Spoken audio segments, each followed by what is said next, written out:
Today we will be interviewing my friend Wade. How are you doing, Wade? I'm doing great, Johnny. How you doing? Good. I'm doing very good. You are a founder and president of CharityHeroes.com and the author of W.A.D.E Factors.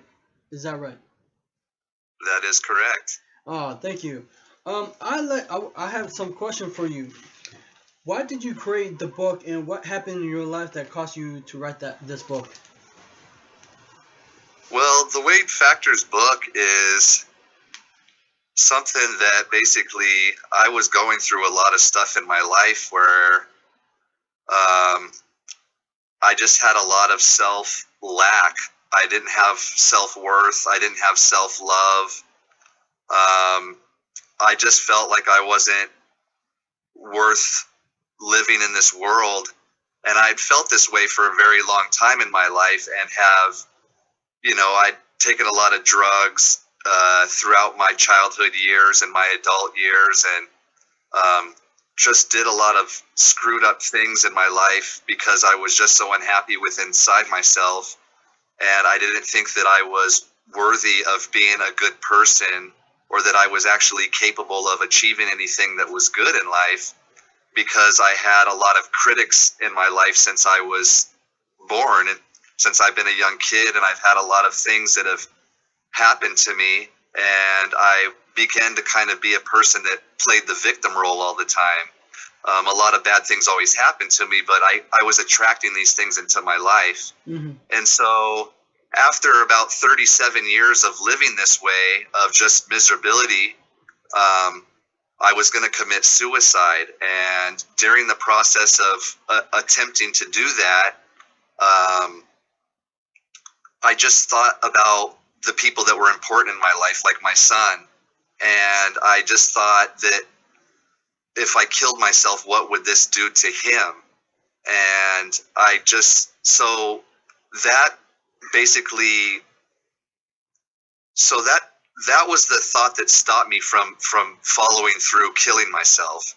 And after that day, I came down from the mountains with my shotgun, and I went home, and I actually drove over to my aunt's house, and my cousin was standing out in the driveway, and I just came out of my car, and I was crying my eyes out. He said, "What's wrong with you?" And I said, "Well, I was going to kill myself today." And I gave him my gun, and I told him, "Here, I want you to take this from me." And I just explained to him that I wasn't good enough to be in the world, and why I felt that way. And because I had a father that was very critical to me, and he would verbally put me down. And when we were younger too, when he was in my life as a young kid, he did a lot of physical abuse. But as I got older and he re-entered my life, he was a very big verbal and emotional abuser.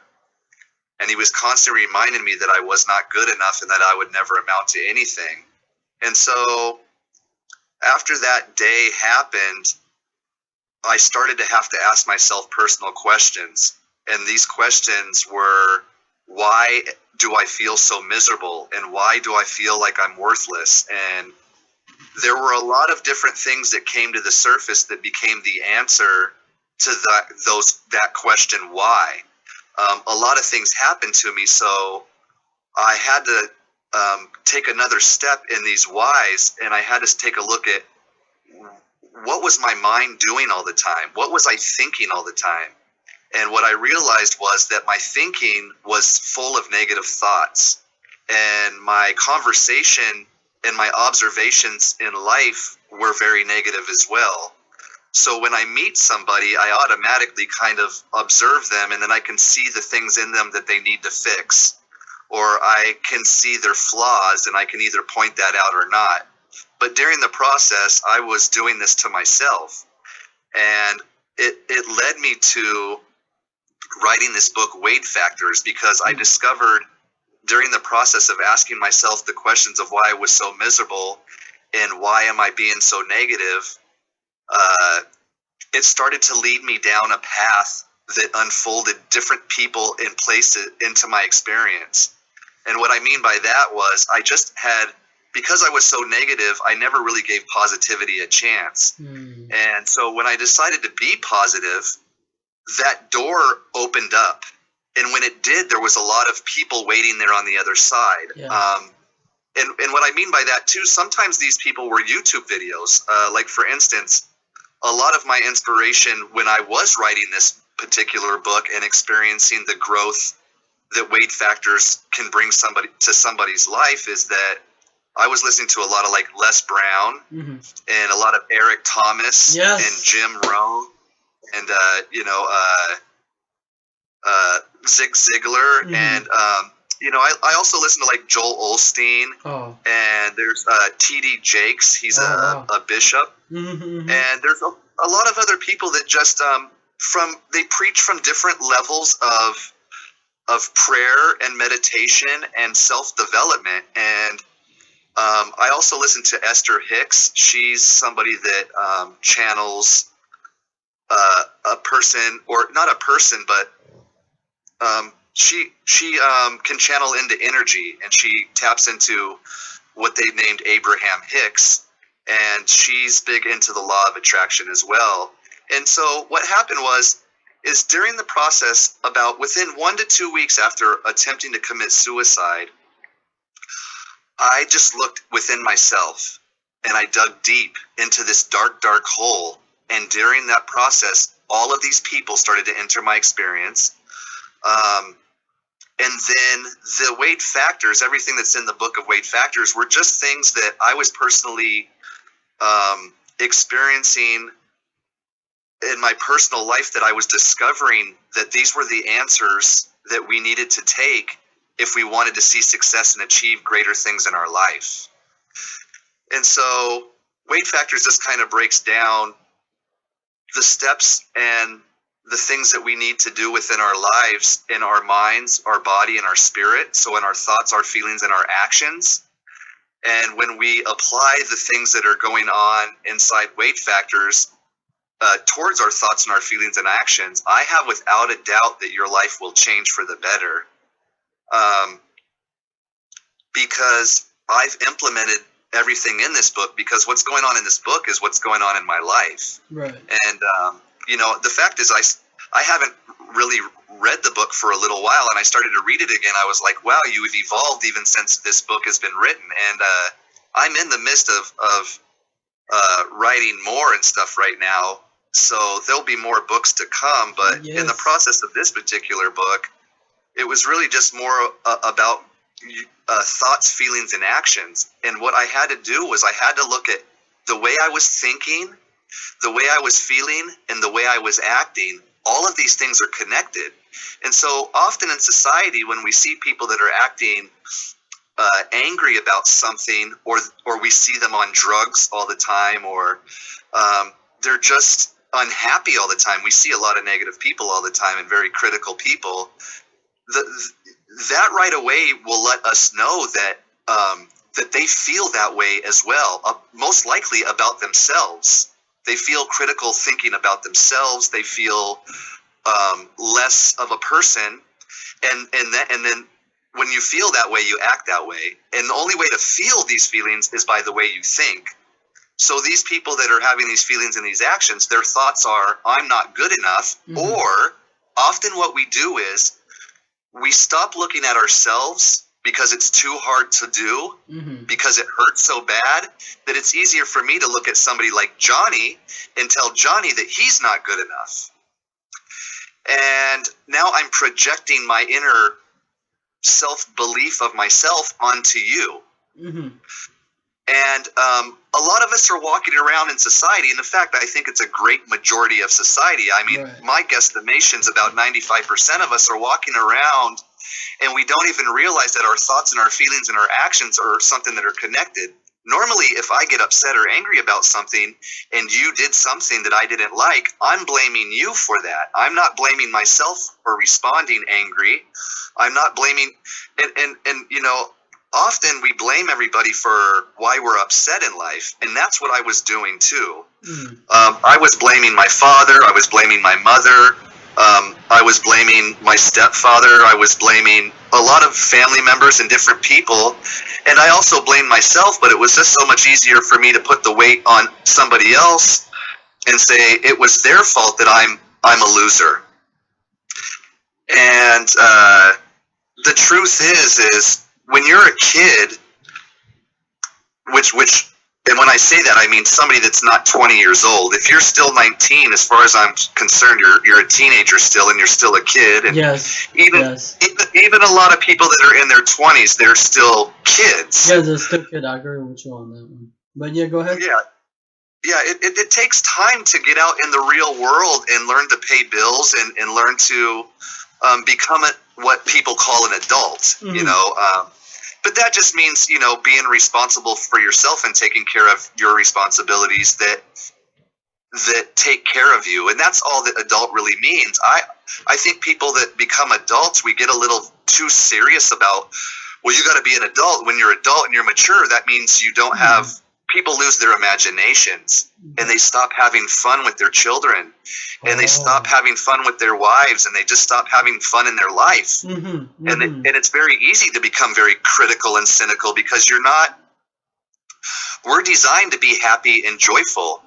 And if we're not engaging and being playful and doing things that our heart desires, like, you know, if you like to go to the beach and go swimming, I say go to the beach and go swimming as often as you can because it's good for your spirit and it's good for your mind and that's good for the way you feel, you know.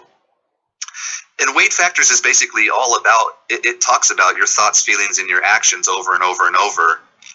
There's just different things that you have to apply to these things to achieve success. And I was an extremely depressed, miserable person. I had a lot of panic in my life, a lot of anxiety in my life,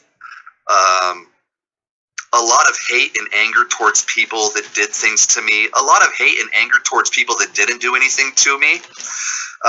Things that people did, like, you know, I would have somebody come and tell me something about somebody else that maybe they did something bad to somebody, like a friend, and I would automatically hate that person, and I never even met them.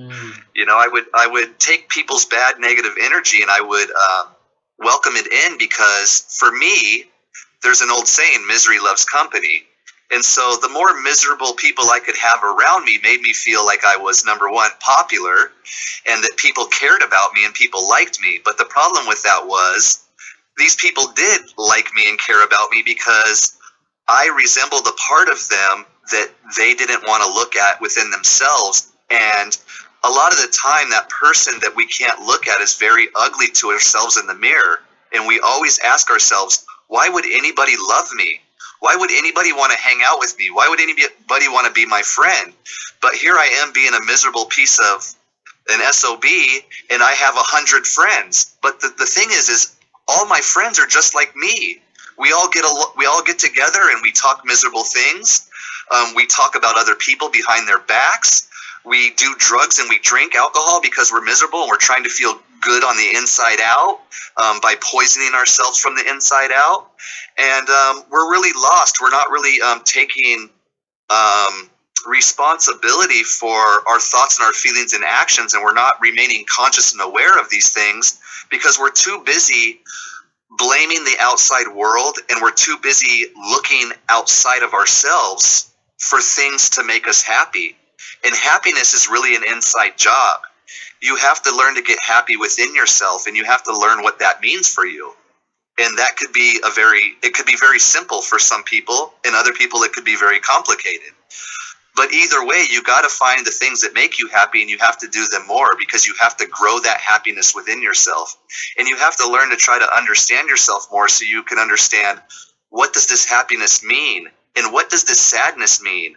And where does it come from? Because for me, the more that I question myself, are you still there? Yeah, I'm listening. I'm listening.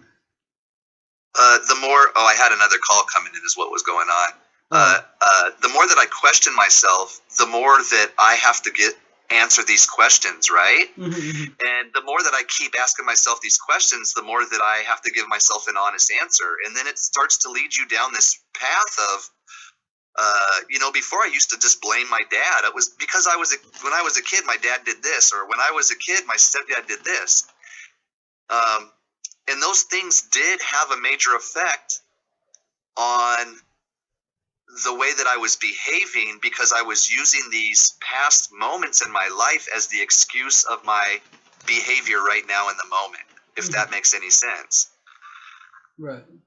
So basically, I was all my mind was also running a storyline all the time. Mm-hmm, Like right now, I meditate a lot. I have the ability to really just turn my mind off. I can really just sit in silence and just use my eyes to look at the trees, or my ears to listen to the birds, or my nose to smell the air. mm-hmm. And I don't have to really use my mind to think about anything. I'm just in like an observation mode, and I'm using my senses to observe.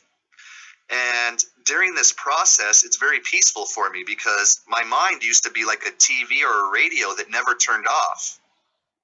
And it played all kinds of music, and there was all kinds of commercials, and most of it was negative. And it was bad for me and everybody around me for the most part. Yeah. So I don't know if that answers the first question, but Yeah, I mean, it's actually you got it down pretty packed, and I'm really thankful for all the because basically the book that you gave me, like when I read it, it rung the truth, you know. It resonated with me, you know, and I'm very grateful for you for that one. So thank you, Johnny. you're very welcome, my friend. You know, I tried to write the book as simple as possible. Right.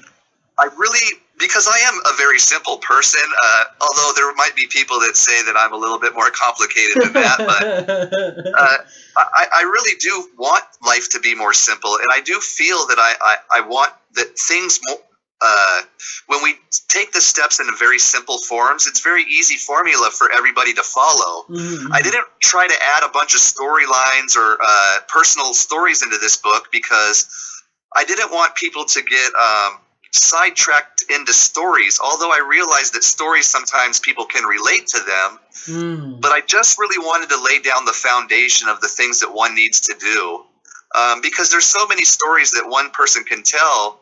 And often what I found is there's so many people that can relate to certain things that I say, and then there's a whole bunch of people that can't relate because they don't have any experiences that are similar for them to have a connection with it. I do agree with you with that one. Yeah, because basically one of the questions that I have with you with this, I relate with you on this level because I was labeled as a special ed. I remember how, because I listened to, how did you overcome all those labels that you were put on when you were in school? Because, you know, how did you? Well, sorry. Yeah, Johnny, that was a problem for me too that I didn't speak to you about as well. You know, my father was a very critical person. He would put you down, tell you you're not good enough, you're not smart enough, you'll never be anything. But also the school system when I was a child, because I really don't like to label myself with these words, but I have been labeled by the system. I have ADD, I have ADHD. You know, I have a bunch of other things that I would just rather not even say. Right. How did you? And I have a lot of learning disabilities, and I have I've been diagnosed with low comprehension level, which means that I don't understand what people are normally saying a lot of the time, supposedly. But you know, I talk to a lot of different people in my daily life, and I'm considered to be a pretty intelligent human being to a lot of random people that don't know me.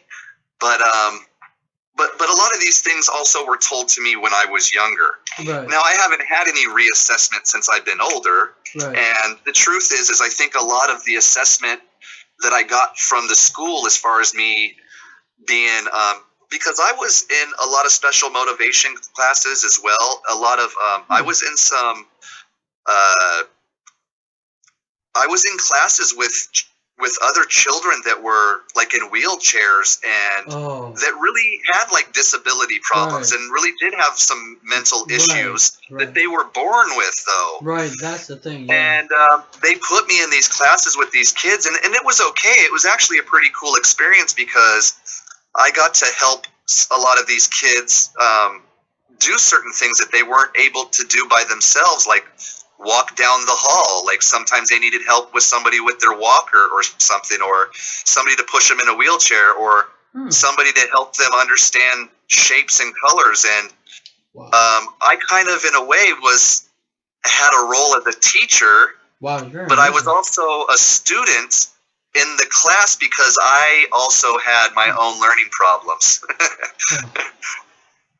And I truly think that we're being so the question really is how did I get past these things? And so these labels that were labeled to me,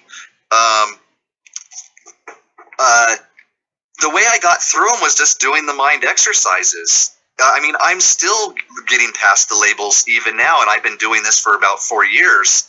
Self-development, I'm doing the steps that W.A.D.E Factors say. I'm also following a lot of other I'm also just got a lot of other things implemented in my life, like meditation, and there's just a lot of things that one has to do to change their life from a certain way to the way that you want to have it.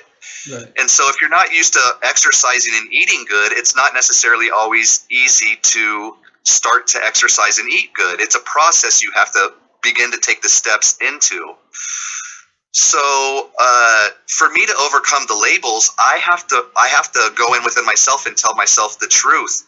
Are these labels true? Or have I accepted somebody else's truth as my reality? Like Les Brown says, right. He had a teacher because he was labeled educably mentally retarded. And he came into a class and the teacher told him to do something on the board. And he said, well, I'm not one of your students.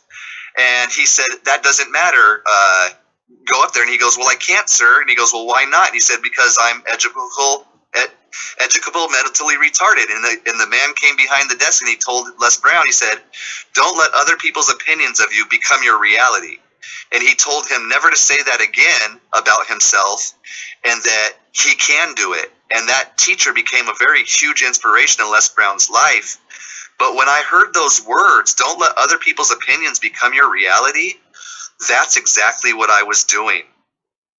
My whole life since I was a little kid, and it's kind of emotional for me. I feel emotion to talk about it, but I've always been the one that's a loser. I'm not going to be good. I'm nobody. I'm stupid. I don't have a brain. I'm a piece of shit. I'm either going to be dead, in jail, or amount to be nothing. It should have already happened, opposed to the critics. And these critics are parents, siblings, friends, family members. And then I began to say these things to myself and believe that to be the truth. And and that's why I wanted to kill myself, because if I'm not good enough for everybody else, then who am I good enough for? And there was no reason to live. So I needed to shake these labels very badly. And so by going through such an extreme process of maybe wanting to blow your brains out, or overdosing on drugs and alcohol many times throughout your life, trying to kill yourself in these particular type of ways, unconsciously and consciously, was the sign for me and everybody else around me that there's something not right with this kid, and he's hurting, and we need to ask him why, what's going on. The thing is nobody ever asked these questions. They just continued to victimize me, and I continued to play the role as a victim. And then here's the thing, then they just assume that I'm dumb. And then because I think I'm dumb, I am acting like dumb. But the truth is I'm not dumb. And so as I begun to do mind exercise, and I began to understand that I've allowed other people's opinions to be my reality, and I started to understand that my mind was like a radio station that wasn't being turned off, and it was just playing things on automatic pilot. I started to take control. And how I did that was I paid attention to everything my mind was thinking. One day, it just how I started. I decided to sit down and say, what is your malfunction? What is your mind thinking? And when I sat and listened to what my mind was saying, it was just bitching and complaining about things that had happened in the past and people that I wasn't getting along with right now, and people that had pissed me off in the past, and just all these things from the past that were screwed up. And I mean the past, like even if it was yesterday, and for me now, 10 minutes ago is the past. I don't really have a lot of time to marinate in a bunch of bullshit. We just need to move forward, and we need to learn from these things. But what happened is I started to realize my mind was thinking all these negative thoughts. And during one day, I stopped my mind what seemed like 10,000 times, but the truth was it was hundreds of times. I had to stop my mind, and I said, this is not serving me a positive purpose. And I said, you have to redirect your mind to something that's positive. Well, at that time, I really didn't know what to think about, except that I loved my son and that he was important to me. And then I realized that there were things that I wanted to have be important in my life. So I started to tell myself positive affirmations, which to me I call the mind exercise. So I told myself that I was love and that I was, sorry, my phone's about to die. I got to plug it in. So I told myself that I was love and that I was worthy and that I'm deserving of better and that I'm a kind person and that I got a good heart and that people love me and that it's okay to be going through this process. And I had to really like hug myself verbally. I had to verbally bathe myself in loving, kind words, and I had to remind myself of the things that I was neglected of getting in my life. So I need a lot of love. I think we all need a lot of love. We need all to be loved by our parents, by our friends, but more importantly, we really need to love ourselves, because I found also when I was having trouble loving myself, there were a lot of people trying to love me, but I couldn't accept it because there was a person within myself that was who I thought that I was that said, you don't deserve that love. You're too stupid. You're too dumb. You've made a lot of mistakes. You were a liar. You stole from people. You did drugs. You know, society says you're a loser. And so losers don't deserve love. Scumbags don't deserve love. They go to jail and they should die. We want them to die. We don't care. We fuck them. That's how we think in society.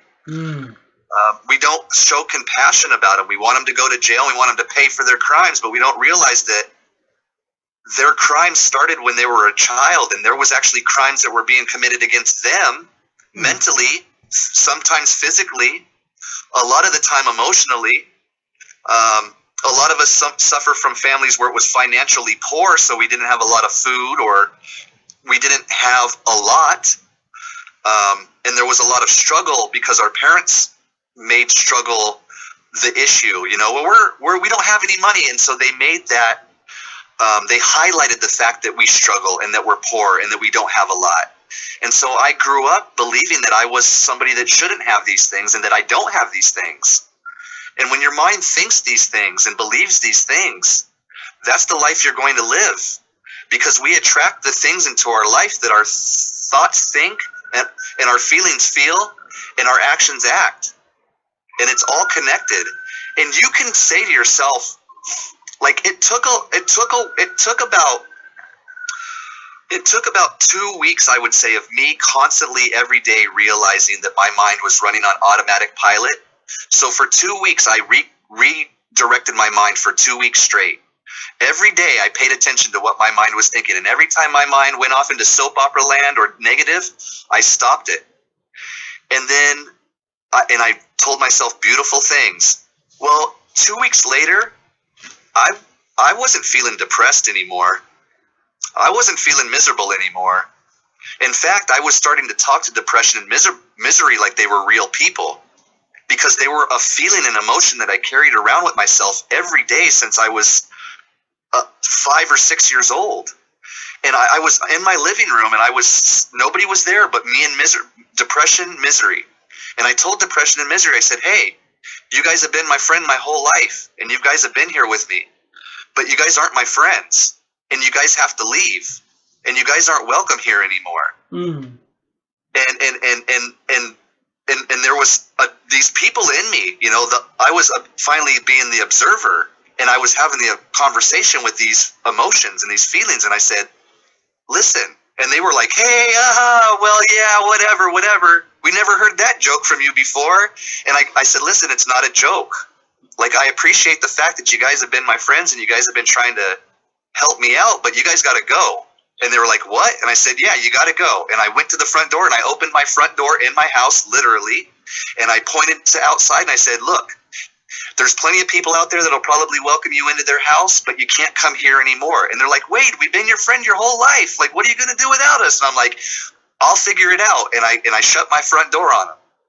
And every day, let me tell you, even 10 minutes later when I shut my door, there was a knock on the door. And I open it up, and who is it?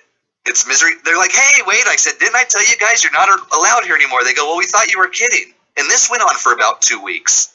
So about 30 days of doing mind exercising, redirecting your thoughts and being conscious and aware of what you're actually thinking and not allowing the negative thoughts to be what you choose to think. In 30 days, there was no more depression and there was no misery.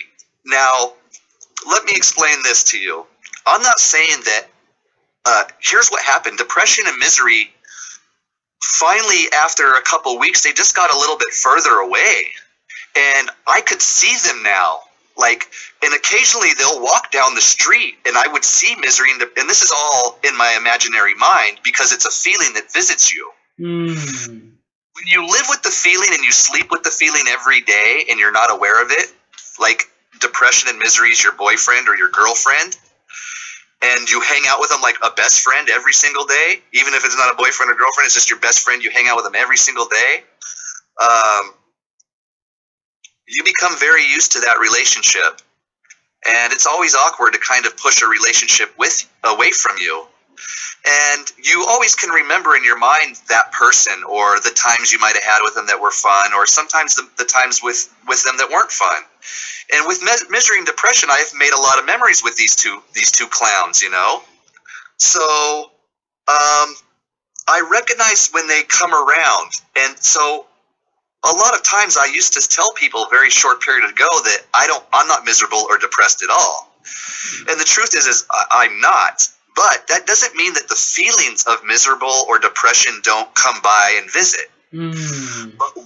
But here's what I do now. What I used to do was I used to yell at them at the front door, get out of here. Then they used to walk, and then I told them they weren't allowed on the property. So they had to go out. They weren't allowed to come to the door anymore. And so they used to walk by my house up by the front yard. And I would see them and I would say to them, hey, get out of here. Didn't I tell you don't come around here? And they would wave and go, hey, it's us. And I go, I know, but you're not coming on the property. Go, keep walking. And I realized that wasn't very kind of me. See, the thing about misery and depression, what I found out was these are just emotional feelings that we have that stem from a lot of things that people have said to us that we've accepted as the truth. And they need love too. And now when the feeling comes around of me being depressed or miserable, which everybody has these feelings, and it doesn't necessarily mean you're depressed or you're miserable. It's just in life we have ups and down days. Some days you're really happy. Some days you could be in a funk and you not necessarily know why, but you can work through it, and tomorrow's a better day. So now when the feeling comes around, I don't tell them to screw off and get out of here. But I also don't tell them to come on over and let's have a conversation. What I tell them was, I say, hi, it's nice to see you. I want you to know that I love and care about you. And I hope that you're working through your problems, because I don't want to see you being miserable or depressed. And I don't want to see you wandering around the streets aimlessly because you don't know where you belong in life. Because that's what I did. I just wandered trying to fit in somewhere. I wandered around trying to fit into some group because I wanted people to like me and I wanted people to love me. So I wanted to try to, a lot of the time I didn't even be myself. I acted like a lot of different other people because I thought that's the person that the people like. So I would pretend to be somebody else, And I had to learn to love me. I had to learn to love me. And then the more that I did that, it just allowed me to love the parts of me that I couldn't understand. And it allowed me to love my father more, and my stepfather and my mother, and all these people that were mad at me, and all the people that I was mad at.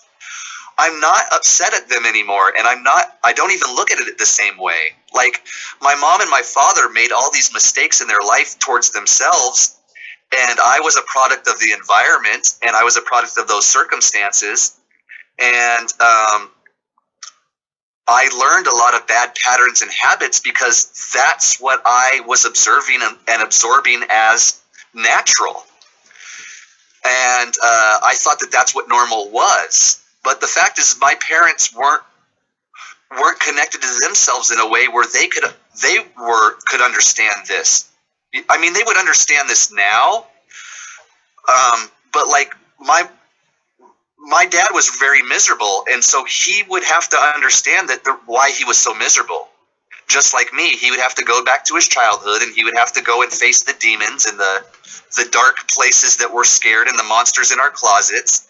And you have to face yourself to understand, why am I so upset at the world, and why am I so mad to my wife and my kids, and why do I say the mean things that I do to them, and why do I just do what I do? Why am I so mad all the time? And if he would have done that, and if my mom would have done these particular things as well, then she would have understood why she chose bad men in relationships. She would have loved herself in a way where she would have had a different vibration in life too. When we think and we feel and we behave a certain way, we're creating an invisible vibration that people do not see. Right. And that vibration is like a magnet, and that magnet attracts like vibration. And so a lot of the time, if you, hey, I know one thing. When I was miserable, like I said, I had hundreds of friends that were miserable too. Now, I'm not saying that these were bad people, but we did do drugs. Some of them did lie, cheat, and steal. But a lot of them weren't. A lot of them worked good jobs. A lot of them were doctors, lawyers, police officers, firemen. I mean, school teachers. I mean, a lot of people that you could look up to in society and say, I mean, that's a pretty good job to have, and they're out there trying to help other people in society and in life. It's a noble position to take, and these people would come home and be depressed and miserable, and they would do drugs with the rest of us losers that didn't go to work during the day, and we had a lot of similarities that brought us together. And the fact is a lot of these people that I met that I felt like were really great people and were so, I believed, ahead of me in so many ways in life, they weren't. Because imagine I was a millionaire and you were a bum on the street. The bum on the street thinks, well, if I had $1 million, I wouldn't be a bum. Well, the guy that's a millionaire, he is a bum because he treats his wife like shit. He doesn't spend any time with his kids. He doesn't do anything. He drinks all day long. He's pissed off at everybody. He's resentful at his parents. He's resentful that he had to work all this to make all this money for all the people that take advantage of him for the money. He doesn't feel like he has friends that like him because they only like him because he's a millionaire. He's miserable. He would rather be a bum with nothing because that sets you free. You're not tied down by financial things. And a lot of us in society, we're trying to get these financial, we think if we find the financial freedom that our life is going to change and automatically get better and things will get better. Here's the thing. We take ourselves everywhere we go. And you're going to take your problems with you. And you can make $1 million overnight. I know people that have won $1 million overnight. I am not kidding you. And within 2 years, they don't have $1 million anymore. They don't have much of anything because you can attract things that are good to your life, but if your inner vibration is, I'm not worthy of these greater things, you eventually are going to go back to where you came from. And unless you do the mind exercise and you do the meditation and you do the W.A.D.E Factors work of self-development, what happens is life becomes like a diet. We do things for a little while, and we start to get some really nice results from that. And we start to feel good about ourselves. And then we stop doing what made us have that feeling. We go, oh, I'm better now. And then 2 weeks later, I'm miserable and depressed. And I say, well, what's wrong with me? How come I'm like this? It's because W.A.D.E Factors isn't something you just buy the book, you read it, and then you say, oh, well, that's good information. you get the book, you read it, and you take that information and you implement it into your daily practices. And what happens is now these daily practices become your lifestyle. Just like when you wake up, you don't think about breathing air. You don't think about, I got to go to the bathroom. You don't think about, I need to take a shower. I got to brush my teeth. And I mean, there are a lot of people that don't do those things. And when you see them, you can tell that they don't brush their teeth or comb their hair or take a shower. But for most of us, these are things that we do for ourselves because that is the beginning of what self-care is. I mean, self-care is just the basic necessities of grooming yourself and treating yourself properly, like bathing yourself and cutting your fingernails. And these were things that I didn't always do. I sometimes would have dirty fingernails for like 3 weeks, and I wouldn't comb I mean, I don't really have a lot of hair, but when I did have hair, I didn't always comb my hair. My hair kind of looked like kind of greasy, and like, there was just times when I wasn't taking care of myself properly, you know, and I'm not even sure I think I should stop and let you ask some questions, or maybe Lee could go back to where we were going. Yeah, sorry about that. Yeah. Oh, actually, you were actually getting toward, like, because in your book, W.A.D.E Factor, right?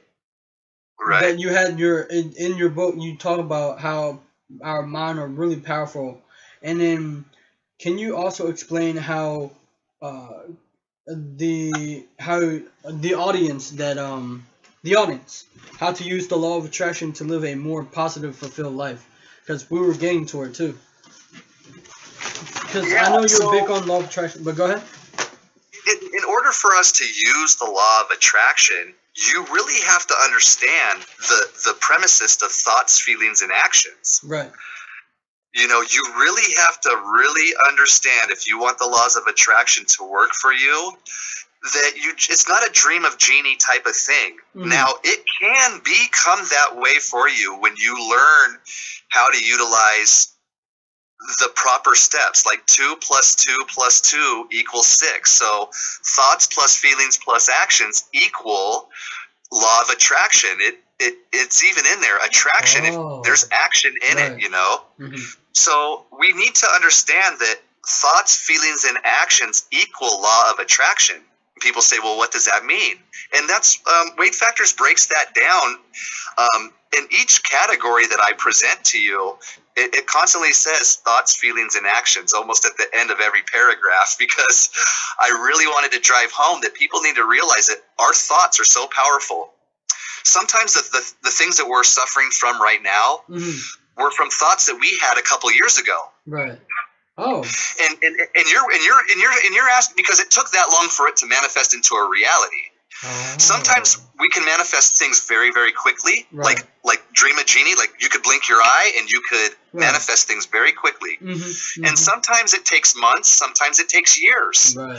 A lot of the most successful entrepreneurs, they did not manifest their success of millions and billions of dollars overnight.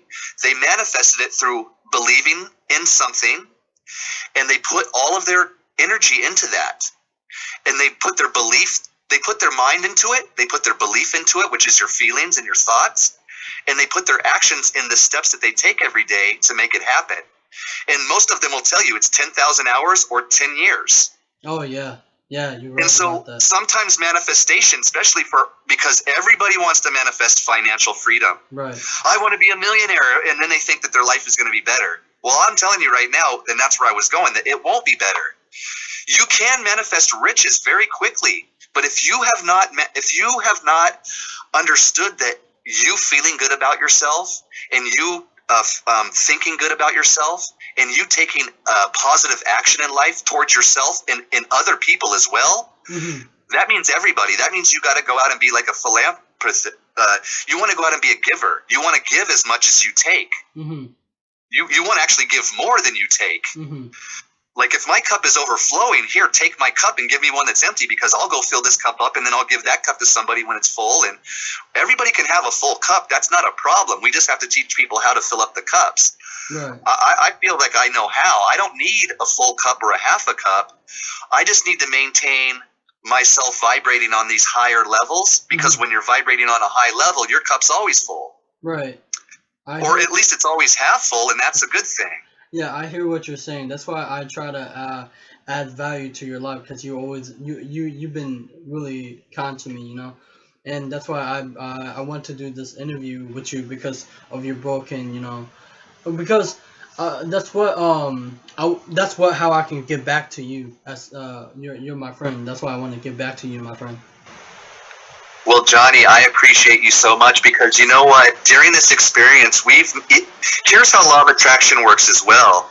When I was saying your vibration is like a magnet and attracts like, I've attracted a lot of people in my life just like you, Johnny, Right. that have really become a part of my experience. Like, I'm very, very grateful and thankful for you because you are like you encourage me too. Like what you're doing is encouraging to me, and it reminds me to keep doing what I'm doing, and I need to encourage you to keep doing what you're doing, and by that we're energizing each other. Right. Okay. Because you know what the cool thing is we're having this interview now, and eventually we'll have one where it's a video and people can see me and you talking. Yes.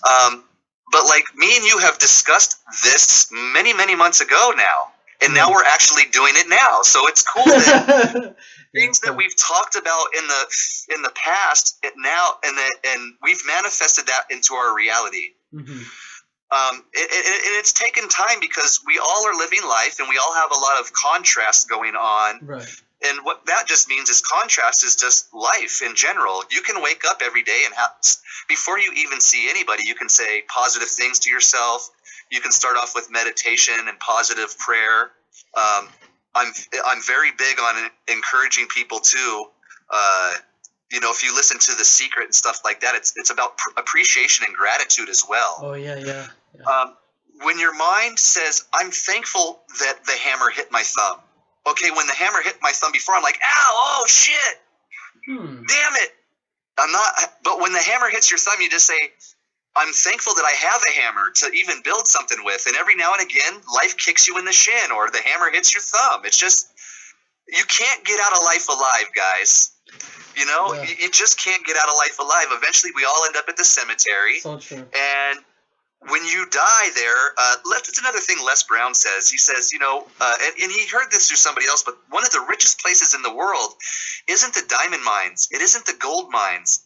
It's the cemetery, Right. because that is where all the people that had dreams and all the imaginations and things that were supposed to be created into this world that God sent to you. Only you could have brought these dreams to the world because they were only sent to you. But you didn't do anything with them, and they died with you. Right. In the ground, there they lay, and nobody ever will know about them. And nobody will know that that's where your greatness was. And a lot of the time we're sitting on the couch because we feel like we're not good enough, but we have all these great ideas, and we have all of these things that we love to do, and we don't do them because why? I have a great idea, and I come to my friend, and I say, "Hey, friend, I really love to do this, and this is the idea that I have." And my friend says, "That idea sucks. You don't even know how to swim. What do you mean you're going to be a swimmer? Or you're going to invent something that has to do with swimming? You don't even know anything about it." And so we allow the outside opinions of other people to stifle our belief in ourselves. And we need really so much for the school systems and our parents too, because it starts before we even get into school. But our imagination is the beautiful thing of life, because that's where the dreams that we all dream of living exist. And what we need is to tell everybody, yes, you can do it. But here's the thing. Sometimes dreams take a lifetime to make them real, and sometimes it only takes 5 minutes. And once you understand that that's how things work, now all you need to understand is, I want to say the word hard work, but it's not. You just have to learn to be persistent and consistent. And if you just keep going in the direction towards your dreams with persistence and consistency, with the belief and truth that they can be what you see in your mind, they will become a reality one day. How long that takes, I can't tell you, because the time frame can be fast or it can be short. But for example, anybody listening to this interview, look around your house right now. Every single thing you see, even your house, somebody thought it in their brain, and then they had to make it. And then they did, and then they created it, and then they offered it for us as something to consume. And so all day we're consuming people's dreams all day long. Oh. But what I found about dreams is this, my friend. Dreams are very exciting when you have them and you have not obtained them yet. Oh. But once a dream manifests into a reality, now you can touch it, you can taste it, you can smell it, you can feel it, you can see it. It's so real. And everybody else can too, right? Mm-hmm. Well, now that feeling of chasing the dream and having that imagination for it to be real, that feeling goes away. And that there is no more excitement. And the only way to get that excitement back is to have another dream. So that's the great thing about being an entrepreneur and self-development, because you're constantly growing and achieving these great plateaus and levels that you want to get to. But most of us think, well, when we get there, that everything's going to be different. And it's not. Life is normally the same, but things have changed, you know? Like, for instance, I used to be homeless and poor and not knowing where the next meal was going to come from. Well, now I live in a 2-bedroom house with a big yard, and I know exactly how much money's in my bank, and I know what's going on, and I'm very certain of the security of my future. And I know that my life and everything in front of me is unfolding for that to be the truth, because I believe it within my heart, because I believe that I'm worthy of that. I believe that I deserve the greatest things that I can dream of for myself, as long as they do not bring harm to anybody else. And see, in the past, I used to be very selfish in my negativities, and I would basically say, well, as long as I'm happy, that's all that matters. And I don't care I don't care if I have to hurt you to be happy. But the truth is that's not who I am, and that's not who I want to be. I don't need to be hurting people to be happy. I don't need to screw people over to be happy. In fact, I need to do the opposite. And then when I do that, I'll even be happier. The good thing about law of attraction is when you do get happy in your thoughts, and you get happy in your feelings, and you get happy in your actions, what happens is the universe matches you that. And so that's like a 401k plan with the universe. It says everything that you put into it, I'll match that for you. And so if you put $100,000 into yourself, life will produce $100,000 for you as well. Life will introduce the people to you that will allow you to get the job, or allow you to get the position that allows you to do that. And it unfolds for you. And this is what I want people to understand as well. The law of attraction isn't unfolding. And a lot of the time we don't have any patience because we want it now. But the key is to just know what you want, believe and know with your thoughts, feelings, and actions that it's going to happen, and you have to start to relax and have ease about it. You can't overthink these things, and you can't rush them. In fact, the more that you relax and the more you allow the adventure of the unfolding for the dream to come true, the quicker it starts to happen. You'll start to notice people coming into your experience that you didn't even know. And they'll start to, if you're paying attention and you're listening, they're going to say things to you and you're saying, hey, wait a minute. And you'll start to ask questions. And when you start to ask these questions, you start to get the answers, just like you do, Johnny. And you ask all these questions, and people are very happy to answer these questions with the answers from their perspective and from their belief. And by you doing that, you're learning a vast amount of information and a variety of information that leads you to an answer for yourself. Right. You know, because sometimes I think there's an answer for everybody, but sometimes what works for me doesn't necessarily work for you, because we have different understandings of how it works. Right. I do agree with you with that. And so, if you say, well, I read those directions and I read those directions, we might put the same thing together differently because we read the directions. We interpret the directions differently. I think the people that interpret the directions the same, these are the people that are getting the same results. And these are the people that want to brag and say, not brag, but they want to say, hey, the law of attraction is real. And it's not just law of attraction. There are a lot of laws of the universe, you guys. But the law of attraction is one that plays a role in our daily lives every day that we could literally take control of and change our entire lives. You could be a loser, nobody on drugs that have made the worst decisions in your life. Take it from me. And you can change that around. And here's another thing. A lot of people, you feel like people don't care about you and you might not be loved because you've done a lot of screwed up things in life. People do love you. It's you not loving yourself. And when you start to love yourself properly, you stop treating yourself badly and you stop treating other people badly. And what that means is you stop doing the drugs and you stop lying and you stop cheating and you just get truthful. And you tell people, you know what? It's not very easy for me to tell you this because it's being very intimate to you and it's opening up a part of myself that I'm ashamed of. But I used to be a scumbag. I used to be a loser. And people say, well, what does that mean, Wade? And I say, well, I used to tell a lot of lies and I used to steal from people. I would take money out of my grandma's purse. I would take money out of my mom's purse. I would take stuff from the store. I would do drugs and I would break into cars. I would do a lot of screwed up things and take things of people's. And, and I don't admire anybody that does those type of things. I don't look up to anybody that does those things. But I was that type of person. And I want you to like me and I want you to have respect for me.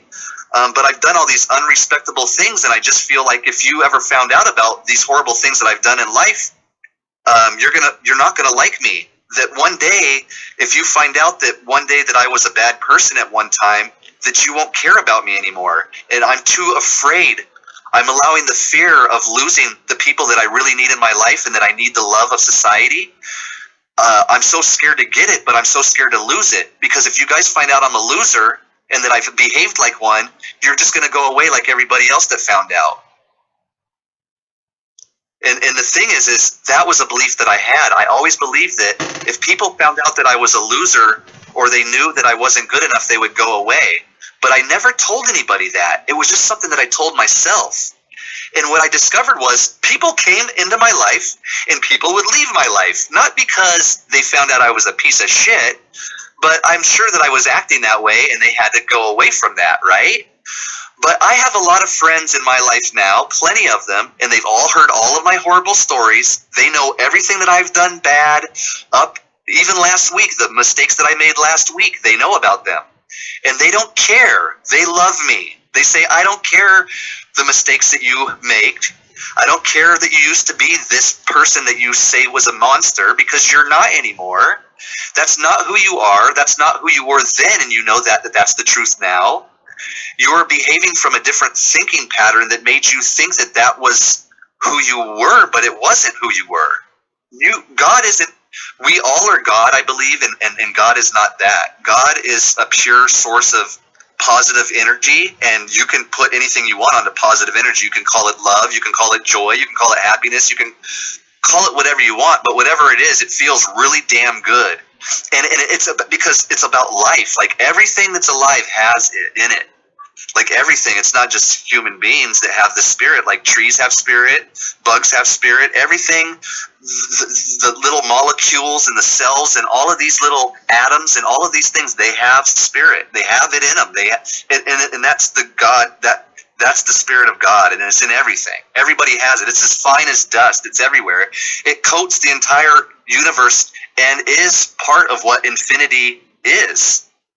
It's every bit of every parallel universe and every different level. And maybe I'm getting off track here because I'm talking about other things that I'm involving myself in with life right now. But the truth is, but this is the laws of attraction, guys. Like the process for me is, I think a thought like this. I want to, let's just say, here's something that I do very often. I don't use the words wealth and prosperity in my mind. I don't see money. I don't look at it as money at all. In fact, I don't try to think about money at all. I just know that I need money to pay my bills when they come in, but I don't really think, how am I going to get money? Or I don't think, well, I guess I do think about these things, but I think mostly, how can I make money doing the things that I like to do? Right? Okay. And so I go out and I do the things that I like to do, and what happens is all of a sudden opportunities for money arise out of the things that I like to do.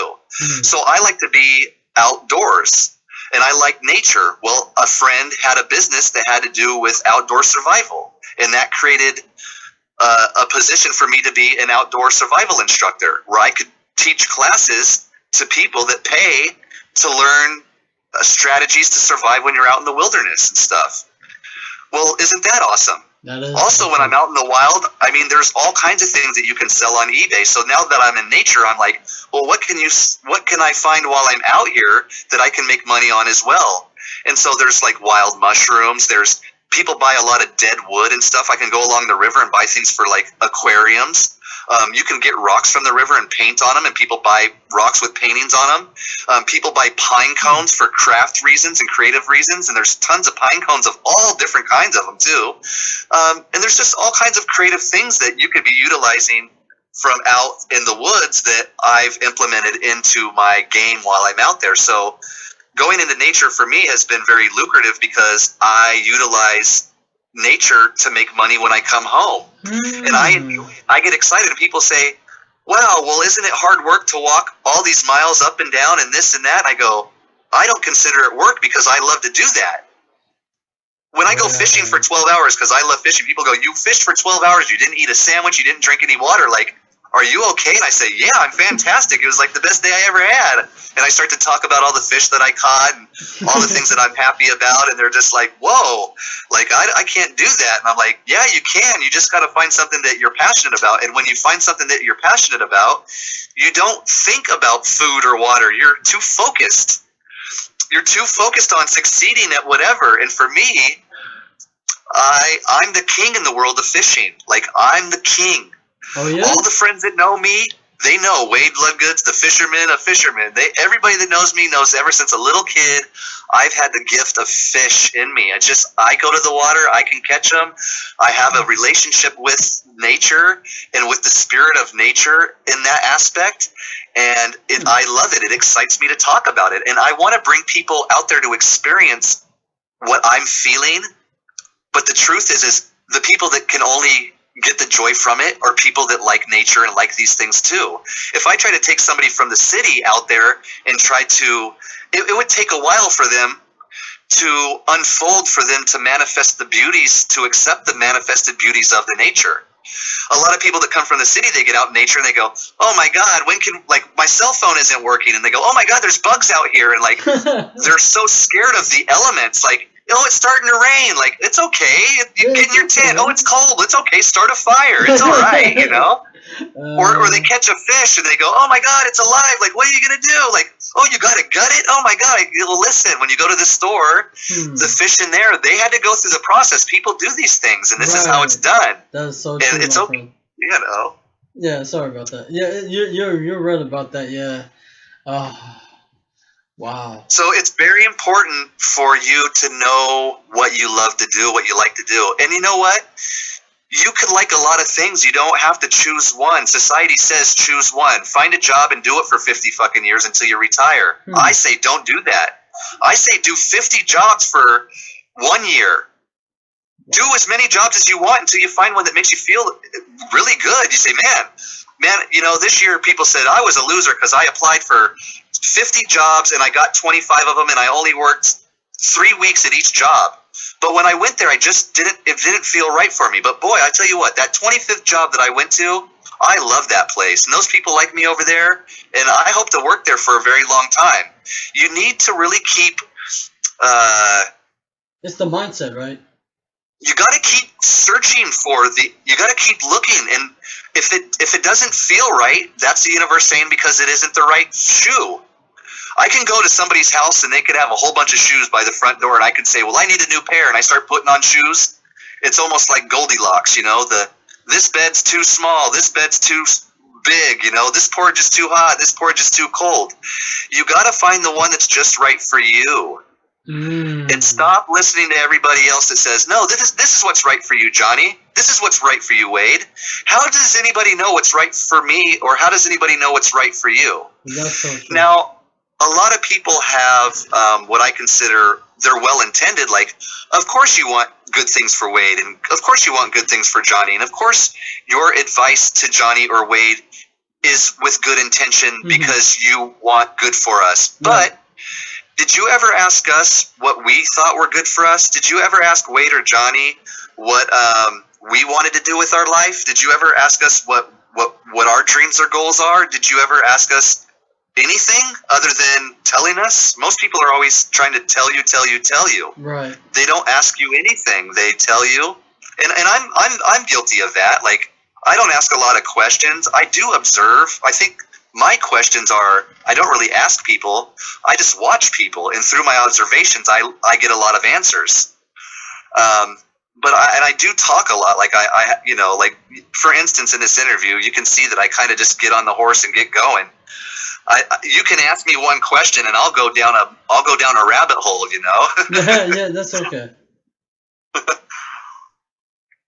So, but I do appreciate the opportunity to do this, because actually this excites me. Like, I love doing interviews, and I love explaining what I've learned, and I love explaining what I know, because when I apply the law of attraction into my life, like for instance, I was explaining, like, for money, financial. When I think of wealth and prosperity, I think of it in a different way and feeling. Like, it feels good to be wealthy and prosperous. But a lot of us only can make that connection and that good feeling when we got a lot of money in our hands. Like, when I got like a few $1,000s in my hands, which isn't a lot of money, but if I'm holding it, it's just extra money, I'm like, yeah, I got $3,000. Like, I can go buy that thing that I wanted, so that feeling right there, the feeling that the money gives you, that excitement, that's the excitement you got to put. That's the feeling you're looking for everything. So you take that feeling that gets you really excited, and you implement that feeling onto words that you have definitions for, that people have defined, like wealth or prosperous means we have a lot of money in the bank, right? Right. So you put that good feeling on the word prosperous or love. Man, it feels so good to have love. Oh, I love when I'm being loved by people. It just feels so damn good.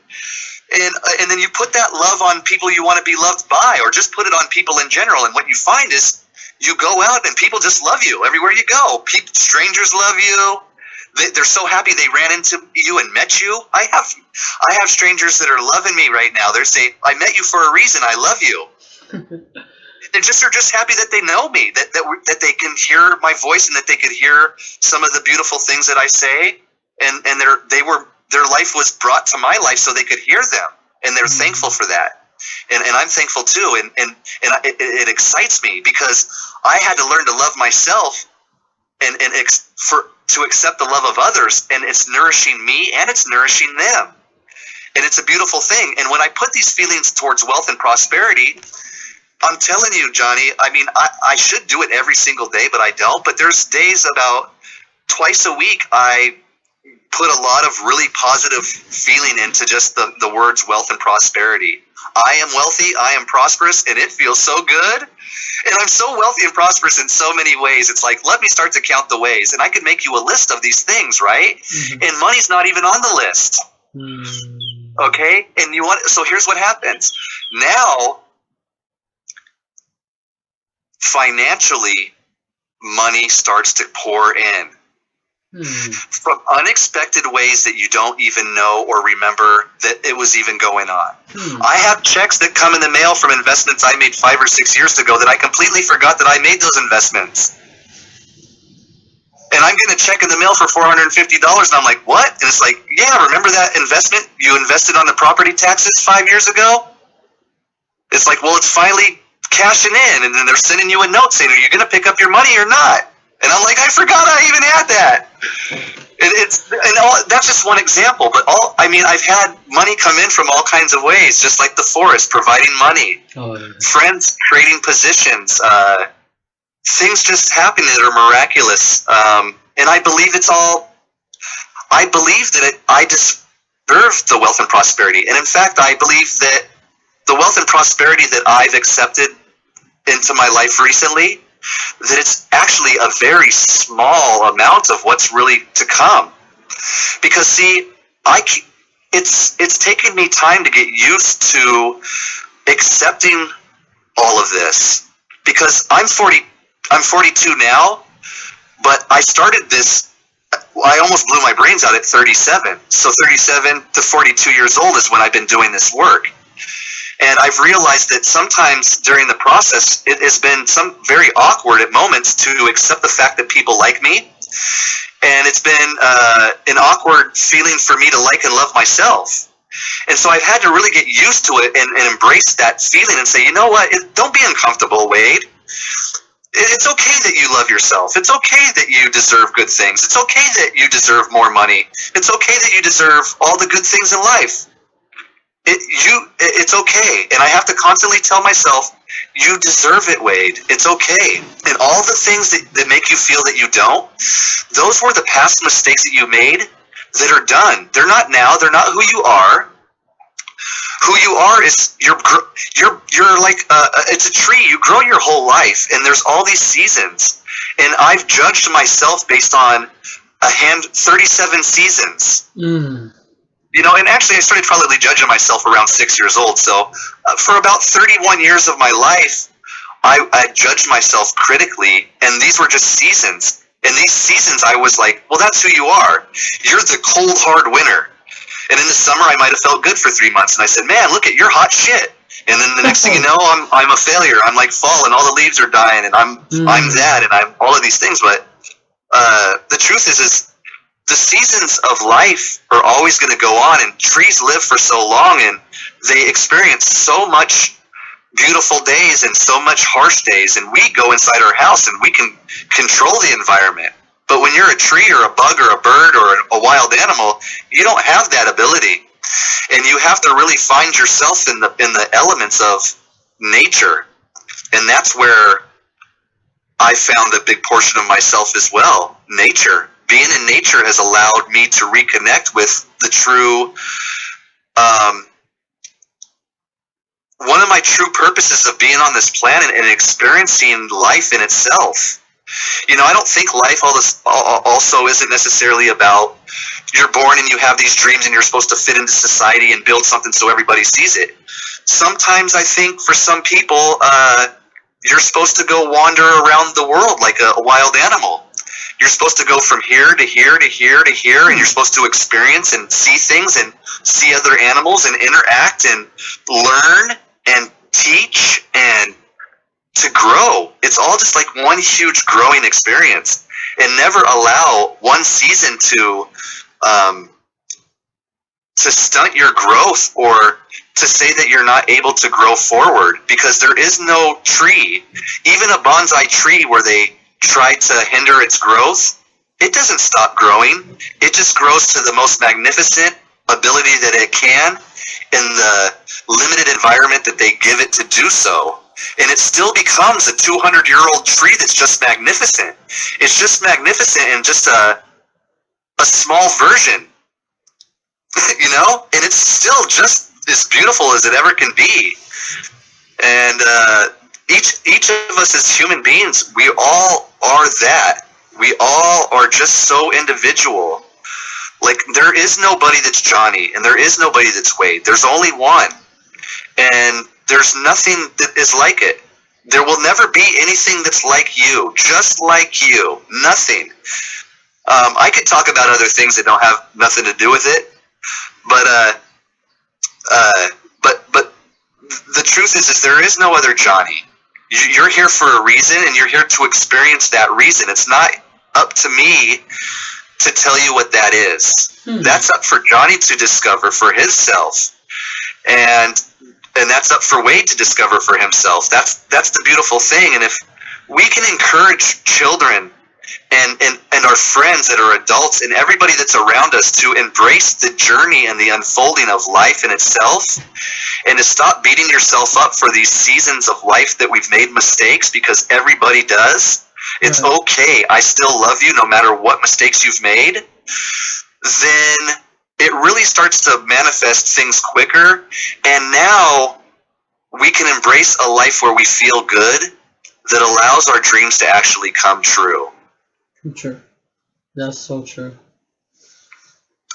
And if we don't do it, we'll put up all these roadblocks, and we continue to blame everything outside of ourselves, and we think everything is outside. And so we pray to God in the sky, like, God, why? And we pray to Jesus, and we pray to Buddha, and we pray to, Allah, and we pray to all these different people, right? Mm-hmm. Please do something. Somebody outside of us to do something. Right. Like the dream of Genie. Like, I found a lamp, I rub the genie, here comes the genie, I say, Genie, can you change my life? And Genie says, I'll grant you your wishes. And you believe that this great power that's beyond you, something that's outside of you, can grant these magnificent wishes to come true. But I just want you all to know that that Genie and that God and that Jesus and that Buddha and that Allah is you. And it is good to ask them for help, but you got to pay attention to the signs when they send them, because there is a saying within like the Christian world of like, there's a guy that's about 100 yards off a shore, and he's treading water, and he's about to drown, and he says, God, please help me. And a boat comes by, and there's people saying, we'll help you, and he says, no, God's going to help me. Well, they throw a life preserver to him and say, well, we'll leave this for you, and he pushes it away and says, no, God's going to help me. And not only that, he could have swam 100 yards because the shore was right there. And God allowed him to be in the distance of the shore to see it, but he didn't swim, and he dies, he drowns. He goes up to heaven, and God's there, and he said, God, how come you didn't save me? And God said, I sent you people in a boat. You didn't listen. I sent you a life preserver. You didn't listen. I allowed you to see the shore where freedom was, but you didn't go. You decided to die. I showed you everything you needed to save yourself. I sent you everything you needed to save yourself, and you didn't do it. So don't blame me now that you're up here dying. You didn't pay attention to the signs God had sent you. And most often we pray to God, please help us, God. But we don't pay attention to all the different signs because we put a condition on it. I want it to look like this. It's got to come from somebody that believes in what I believe in. They've got to say it in a way that makes me feel good. There's all kinds of different scenarios behind that, but the truth is if you really want to pray to God and you really want God to answer your prayers, pray to God, say to God what you want. And if you believe in God, then you got to know within your heart and all your belief that that's true. That's what faith means. Faith means I believe 100% that this is the truth. And if I believe in Jesus and God and what Jesus and God can do for me, which they can do anything for you, all things are possible through God. Basically, once you know that that's the truth, God will provide everything you need to know. Open your eyes and let God unfold the experience for you, because it's a lesson. And once you understand that these are lessons and God is unfolding it for you, and you're paying attention, and you don't put a condition on it, you don't say, it has to come from somebody that's white, that's a Christian, that goes to church. It could be somebody that's a Muslim that doesn't go to church, that isn't a Christian. They could be black, they could be from somewhere that you don't even know. Don't condition what it looks like. When God gives you the answers, don't push it away. And you want to know how you'll know you're pushing it away? Because time will pass and things won't change. And you'll keep praying to God saying, well, God, I keep praying. How come? Why? How come? Why? And God says, I've sent you the boats. Listen, if you want it to look like something, why don't you just do it yourself? But if you're going to pray to me, don't question what it looks like. If you're going to use your godly powers to create your own stuff, don't ask God to do it for you. That's what I got to say. Believe in yourself and know that God's right here with you, and God will get you through anything you need to get through. You have to believe in it. You have to see what that looks like. You have to feel that feeling, and it will happen. And if you don't, you'll know, because the story will play out that way. And then that also gives you a good guide of what you believe. I think a lot of us in life, we can be Christians and all kinds of different things and believe in a lot of different stuff. But are you reaping the benefits of what your beliefs supposedly are? And a lot of people are not. And I can go into all kinds of different people's lives, and I can ask them right away, well, what are your beliefs? And they'll tell me, well, I believe in this and I believe in that. And then after about a week of observing them, I'm like, they don't believe in that at all. And I could say, hey, I don't really think you believe in what you believe. And they go, well, why would you say something like that? And most people feel like they're being attacked. And I say, well, because I'm noticing that you do this, this, and this, and that goes against what you believe. You're not practicing your beliefs and actions. And also, you got a bad attitude. Your belief doesn't practice a bad attitude, and you've got one. And then they will say, well, I don't have a, who are you to judge me? Look at what you did to yourself, and blah, blah, blah, blah. It's like, okay, it's okay. You don't want to look at yourself. It's all right. I didn't want to look at myself for years and years and years, you know. But one of the hardest things I had to do to get to where I'm at is look inside the mirror and look myself in the eye and tell myself, I love you. And yes, Wade, you have been acting like a piece of shit. And yes, you've been a jerk. And yes, you've been an asshole. But guess what? That's not who you are. That's just, you're feeling like a piece of shit, so you act that way. And you're mean to people when you feel that way. But you don't deserve to feel this way. You don't deserve to act like this towards yourself. You don't deserve to treat people like that. And I had to look, and it hurt to look myself in the mirror. It hurt to know that I hurt so many people.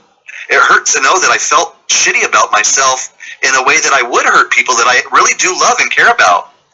I've hurt a lot of people because of my actions or my words, and because they have a broken spirit in a lot of ways, it damaged them in a way that they can't heal from it because they're not on a self-development program, you know? And that's another reason why I wrote W.A.D.E Factors too, because I wanted to help the people that I love in my life that couldn't hear my voice in real life. Maybe they could read the book and hear what I'm saying. Right, okay. Because Wade does talk a lot, and sometimes I go off the track and then I come back around on a circle to what I was saying. But if you read the book, you don't have to get confused in my ramble. You know, because I think off the top of my head, and it flows in from me from spirit and from source and from the core of the things that I believe. And so sometimes when I talk in interviews and stuff, you could ask me, what did you say 5 minutes ago? And unless we reiterated what we were talking about, or you re-asked me the question, I'm not always necessarily sure, because I'm trying to stay in the present moment as often as possible. And if I have to remember what happened 5 minutes ago, that's not allowing me to live in the moment. That means I'm living 5 minutes ago in the past. And I'm trying to be on the leading edge right now. I'm trying to be on the leading edge of creation. I'm trying to be on the leading edge of my life. I'm trying to be on the leading edge of co-creating with other people and things that I have never seen, felt, smelt, tasted. I've never experienced it before. It's all in front of me. And I used to be very afraid of these things. And now I'm excited to the unfolding of it, because this is what the law of attraction is about. And I want more of it. I want more. And I've also guinea pigged myself recently as well too, not on purpose, but I had made some choices in my life that had created some opportunities for me to measure how far I was in certain places in my life. And I was making some mistakes, and I stopped meditating every day, and I stopped mind exercising the way that I was every day. And during the process of me stopping doing that, I just was having more unfavorable experiences every day. Like I was bumping into negative things more often, and I was giving them attention. And I was trying to do my best to get back into positive, but I kept giving it attention because I wasn't doing the exercise. I wasn't doing the W.A.D.E Factors processes of taking care of myself and making sure that I'm taking control of my thoughts and my feelings and my actions. And when you program your mind to think positive thoughts more often, like you exercise your mind to be positive and be positive and be positive, when you do give yourself free time to not control your mind, what happens is your mind automatically will go in to see the positives of life. Your mind will, if it runs on automatic pilot, it will run on automatic pilot on positive things. It'll still run on automatic pilot in positive experiences for a certain amount of time, because that's how we're all living out here too on the negative. We've all saturated so much negative and criticism in our life that we have days where we feel real good. We have a good day, maybe 1 or 2 days a week we feel great, Saturday and Sunday or Friday and Saturday. But 5 days a week, we feel like miserable shit. And it's because we're so used to feeling that way, we think that that's normal. And we practice it because we tune into the negative frequencies of life, which it be the news or, you know, our fathers or parents or friends or just negativity in any form or fashion. It doesn't really matter how you get it, how you find it. You'll know when you're in its presence, and you'll know when you're experiencing it. Right. And those will be signs that you need to go home, and you need to. There's no reason for you to stay around it when it presents itself. It's just there for you to recognize it, and then it's telling you need to go back and do you need to go back and live your lifestyle. You know, you got to go back and do mind exercise. Remind yourself that you're a good person. Remind yourself that you're wealthy and prosperous, and that you're a loving person, and that all good things are working out for you, and that you're being guided by your highest purpose, and that you're all of these things are for learning your highest purpose for yourself and for others. And so these are experiences for you to learn and grow. And thank you, God, for letting me know these things through my feelings. That didn't feel good. Thank you, God, for letting me know, because now I can let the world know this is my boundaries and this is what I believe, because that's all I'm allowing into my perception. And if anything else comes into my perception, I have to stop it and say, wait, stop. And they go, why are you stopping me? I said, because you've now entered into W.A.D.E experience. And they go, what the fuck are you talking about? And I say, I just want you to know, in my experience, I don't tolerate negative talk. If you want to come over here and talk about other people negatively, I don't have any room for that. If you want to work through negative problems, I'm here for positive solutions. And I got to let people know right from the get-go. When you come to my world, I let you know, these are my beliefs. This is what I can tolerate from people and what I can't tolerate from people. That way there's no hidden secret. That way, if you hang out with me for a while and then one day you think I'm being an asshole because you're being negative, and I say, I'm not being negative at all. You just don't realize you're being an asshole because you're unconscious, or you're unaware of your personal vibration, or you're unaware of what negative talk can do to people, and I can't tolerate it in my life. I mean, if I want it in my life, I'll go turn on the news. That's the bottom line. I'll go reconnect with some of my old friends and family members, because they're always willing to talk about what's going on in the world that's messed up. But I don't choose to involve myself into that madness. That's not my life. Right. And I'm bringing the best I can to the world by vibrating a very high energy, positive vibration, by bringing a positive frequency to this world that the world needs, that actually is balancing out the negative vibrations. So there's always going to be these people out here in society that are negative and cynical. Just don't allow you to be one of them, because if you are, you're the part of the reason why wars are started. You're part of the reason why all bad shit happens in the world. That, I believe, you add to the negative energy of that. And it adds to the negative energy of people that have negative minds in life. That's why positive prayer and positive belief work so well. When people believe in prayer and positive belief, people that have sicknesses can be healed. I mean, back in the days of Jesus, people used to be healed. Not just Jesus. There were a lot of people that could come and heal you with their hands. But people believed in that back then. People 100% believed that if Jesus touched me, that I could be healed, and that my disease or cancer, or imagine that you were crippled or you were in a wheelchair and Jesus came, but you believed in him so much he touched you, and all of a sudden your whole life you could never walk, and all of a sudden you're walking now. And people go, oh my God. And then when people see that don't believe, they have to believe. Because you start rubbing your eyes and you go, wait a minute, I know Johnny his whole life, and he was born in a wheelchair. How the hell at 30 years old when this guy came up and touched him? And Johnny says, well, I believe in Jesus. And they go, well, I believe in him too. And Johnny says, no, I believed in Jesus with all my heart. I love Jesus. And people go, well, what does that mean? And you have to teach them. You say, I truly believe in this person. I believe in him so much, I can receive the blessings of healing. But we have that power within ourselves. We can do that ourselves. And I'm working on that as an individual myself. I'm working on how to utilize my energy to heal other people and to help them understand the energy and to help move the energy out of their body so they can heal. And I'm taking a lot of steps. I'm way past W.A.D.E Factors now. I'm completely in another place, but the things in W.A.D.E Factors is definitely Right. a huge implication of the things that I apply to my life every day that are allowing me to still have continued success. And when I fall off my horse, now I did write the book W.A.D.E Factors, and I do know what I need to do every day, but it doesn't mean that Wade doesn't make mistakes, and it doesn't mean that Wade sometimes doesn't have days that he fell off the positive train. There's days that I am negative, and it's good to have my own personal book to remind me of the days that I was going to blow my brains out, or the days that I was learning how to become stronger, and all of these things that I did that led me to all of these beautiful people now, and all the people that are entering and unfolding into my experience every single day.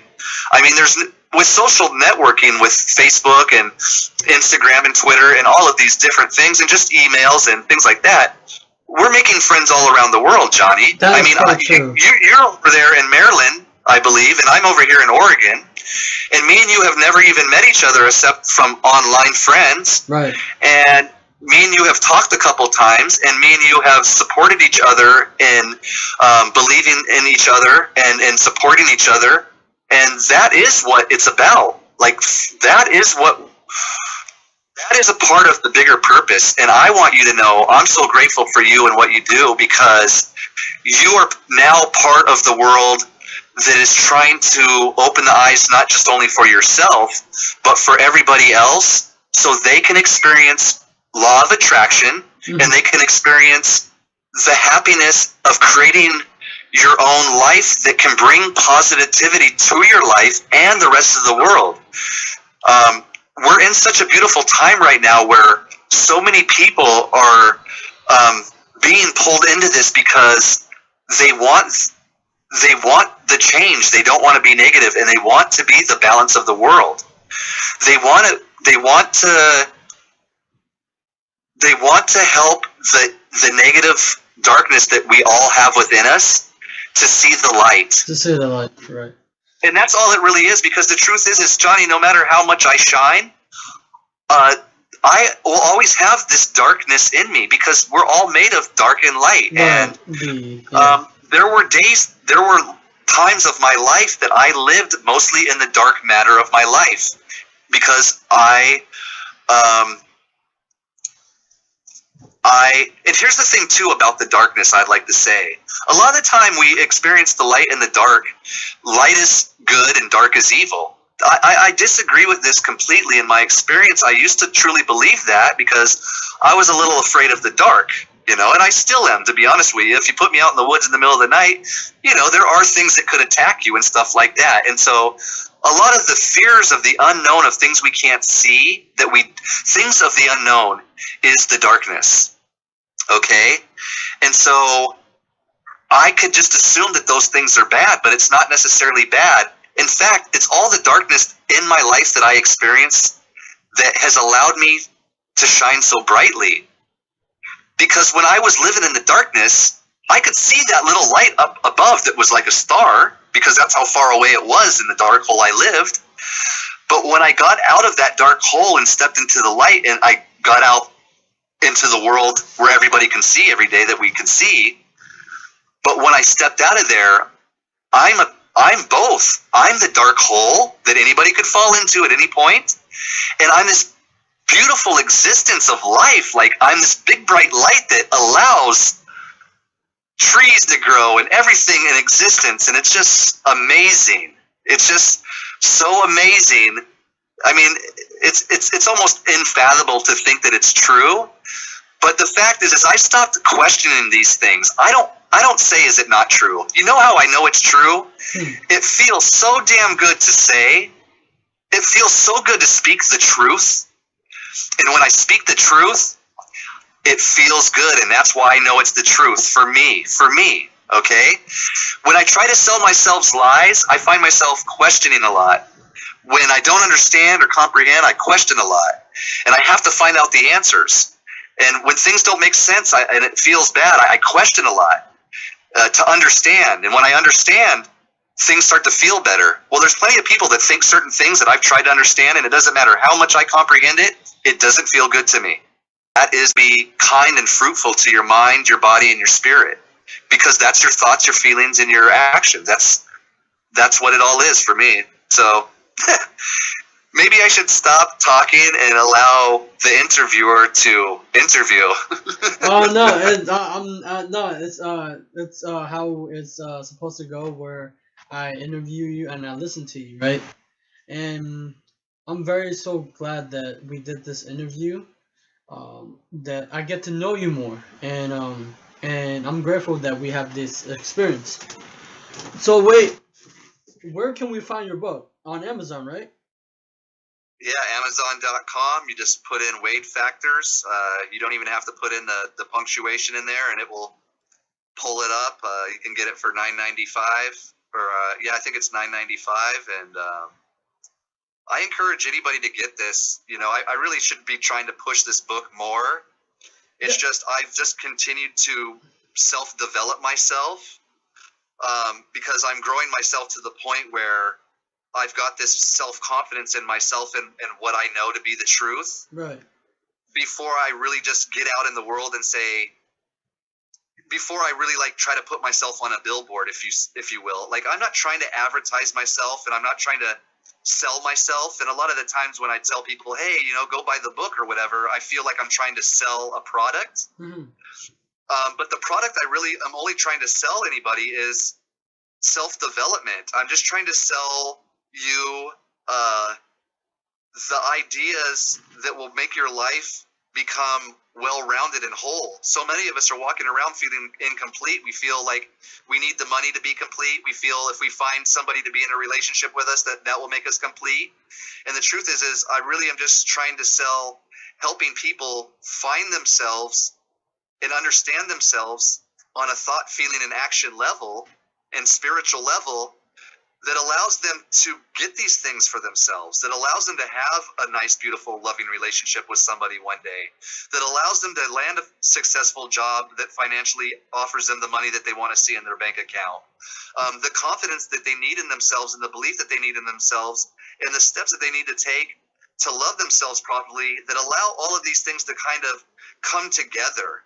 Because I found, like, you could go in a pool and swim with one arm, and a lot of the time you're going to swim in a circle. But when you swim with two arms, you really can go a long way. Oh. You know, if you just use your arms, you can swim pretty far. But if you swim with your arms and your feet, you can really propel yourself forward. Oh. And so all I really want to sell to people is the ability to learn what mind exercising is, Mm-hmm. and to learn the process of what thoughts, feelings, actions can do for you. And in the future, I want to have like meetup groups, and I want to do interviews and maybe some live interviews where the public can interact. So like webinars or something. Yeah, we can do that. We can do that. In the Yeah, future. I want to be a part of something like that, and I really would love to come across, you know, if anybody out there that's listening to this, or even you, Johnny, that understands like technology and computers and understands how to do something like that.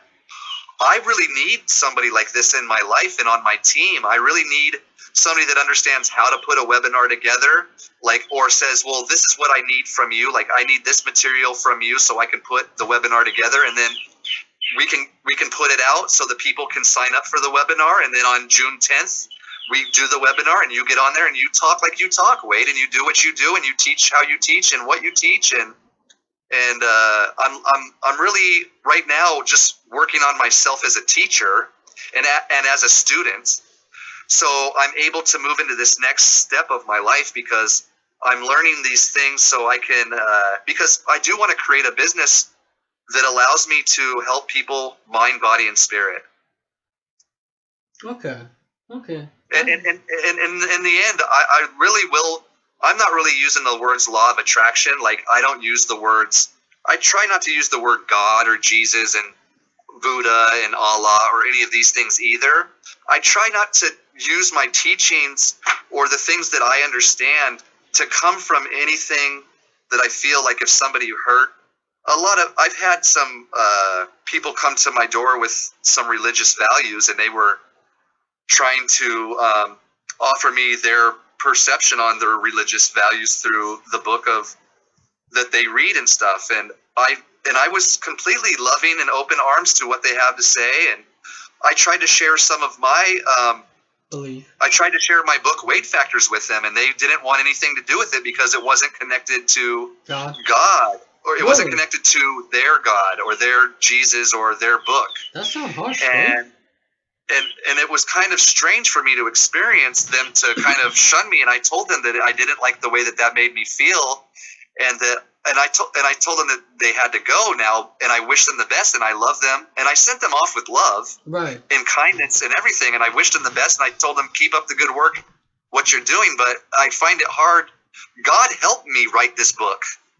Right. God helped W.A.D.E come from the dark hole into the light. Right. God helped me, and now just because I'm not using the word Jesus, or I'm not using the words that you want to hear, don't discredit what it can do for you. Yeah, sometimes they can be very hard on people, because they always try to associate their belief, try to persuade us to go into these type of religion that they're into, and I feel like that's not right. We have our own belief system. You can't push someone to change the religion or change their belief. You agree with that? Well, I do agree with that because I think it's something you can't come up and just expect somebody to do overnight. Right. I think you can come and kind of present that's the great thing about communication. So what we do is you come and you share your beliefs and your religious aspects with me, mm-hmm. and I share mine with you. We're not trying to convert each other. We're just trying to share our perspective. Right. And when we do that, then we allow a space for each individual to grow and change their own perspective of belief based off new information that they have gathered. A lot of the time we gather information one time and we set it in stone. This is the way it is, and there is no other way. Well, you're not very flexible, and I'll tell you right now, when the wind comes, you're going to snap like a dry twig in the summer sand. Wow. You got to be flexible like the willow tree. You got to be able to bend it with the breeze. You got to be able to take on a lot of water and be able to maintain the weight. And a lot of the time, we need to do that by allowing the space, the freedom, if you will. That's what that space is. I'm not trying to force Johnny to believe in what I believe. I'm just sharing with Johnny what I do believe. And maybe Johnny gets some value from it. Maybe he doesn't. My intention to share it with Johnny isn't for me to change him in any way. It's just to share my experience. You're saying a lot of people say to me, well, how come you never ask anything? How come you don't ask me a lot of things about me? Well, and I could, and maybe I'm saying this wrong, but basically I talk about myself and my own personal experiences a lot. People say, well, you sure talk about yourself a lot. Are you going to ask anything about me? But for me, I don't know your life experience. It's not my job to ask anybody anything unless I really want to know about it.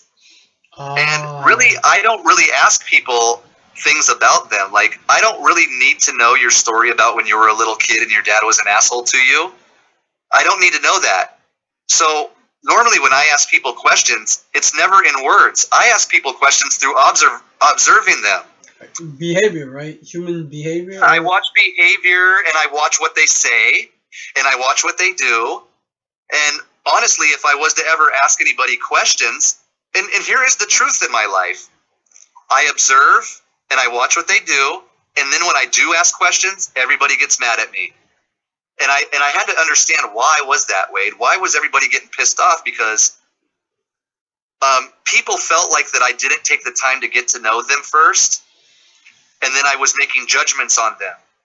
But the truth is I didn't take the time to get to know them by their stories of what they want me to believe. I got to know them by watching their behavior and what they say and what they do every day. And there were a lot of people when I first met them based off just their stories of them telling stories about who they are and what they supposedly believe. I'd hang around these people for about a year or two, and I started to see who they really were. And I started to realize they don't believe in what they say they do. And these people live in a lie. They live in a mirage. They live in this world called fake it till you make it. And I'm not really big on the whole phrase "fake it till you make it." I believe You sound like people. sorry about that, Wade. You sound like just like Gary V. Well, in a way, and Gary V is somebody that's also was pulled into my experience because I'm vibrating in that direction. But I don't like the whole fake it till you make it, because here's the thing. You got to be honest and real. So when you get there, people know you're the real thing. If you fake it till you make it, when you get there, people find out that you're not real at all. You're just this big fake plastic piece of nothing. Right. You pretended to get yourself somewhere, and now that you're there, you've got to be you, and you don't even know who that person is. So you basically. So now you've got to pretend to be somebody that you're not, and then that only leads you to failure. Mm-hmm. It actually leads you back to self-development. It leads you back to discovering yourself again. In all of these failures, it'll always lead you back to the original. Look within yourself. Have a good relationship with you. Try to understand your thoughts, your feelings, your actions, and why. Take responsibility for everything that happened in your life, even if you got to move on and let go to grow. If you don't let go, it's like holding on to an anchor, and it's going to pull you down underneath the water, and you're going to drown. In order to fly, in order to swim, you got to let go of the anchor. You know, you can't play these games with your life anymore. You gotta do it now if you want to make it. Otherwise, you're going to be stuck in this perpetuated.